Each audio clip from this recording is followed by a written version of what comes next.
Le Premier ministre. C'est le moins qu'on puisse dire. Ils sont rétifs à la vaccination. On a l'impression de lire en sous-titre qu'après tout, ce qui arrive aujourd'hui aux Martiniquais, aux Guadeloupéens, quelque part, ils l'ont un petit peu cherché. Mais il va peut-être falloir se poser deux questions. Premièrement, nous sommes en août, en août 2021, oui. Parce que quand je pensais à M. Castex, je pensais au XXe siècle. Donc nous sommes en août 2021. Il me semble que le Covid est une pandémie, est une épidémie que connaît la France depuis plus d'1 an et demi.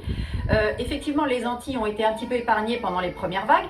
Alors pourquoi cette impréparation sanitaire? Parce que ça, c'est de la responsabilité de l'État, c'est la responsabilité des ARS. Or, les Antilles, il faudra quand même le rappeler peut-être, à la Martinique, c'est en temps normal 29 lits de réa, et à la Guadeloupe, c'est 33 lits de réa, je ne parle même pas de la Guyane, 13 lits de réa. Donc évidemment que la tension hospitalière allait être insoutenable. Lorsque le variant Delta est arrivé, que les vacances juillet-août, où à la fois des Antillais qui retournent aux Antilles, ou bien des touristes de métropole qui vont là-bas, on s'est peut-être douté, on aurait peut-être pu imaginer que le gouvernement allait anticiper un éventuel développement du variant Delta et aurait donc un petit peu essayé de préparer les choses. Par ailleurs, la situation des infrastructures hospitalières aux Antilles est calamiteuse depuis des années. Et cela, M. Castex parle du problème des Antillais qui seraient rétifs à la vaccination. Mais le problème, ce sont les infrastructures. Et ça, c'est la responsabilité de l'État. Par ailleurs, la défiance aujourd'hui aux Antilles vis-à-vis de la vaccination, elle a des racines qui sont profondes et qui sont liées.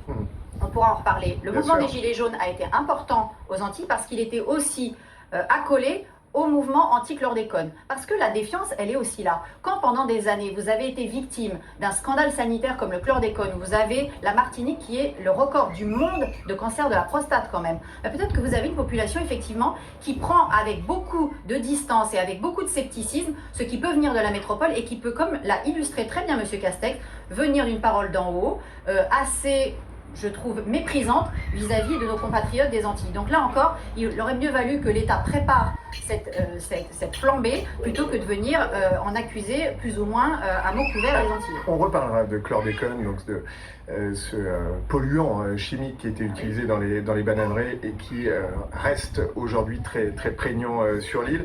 Simplement d'abord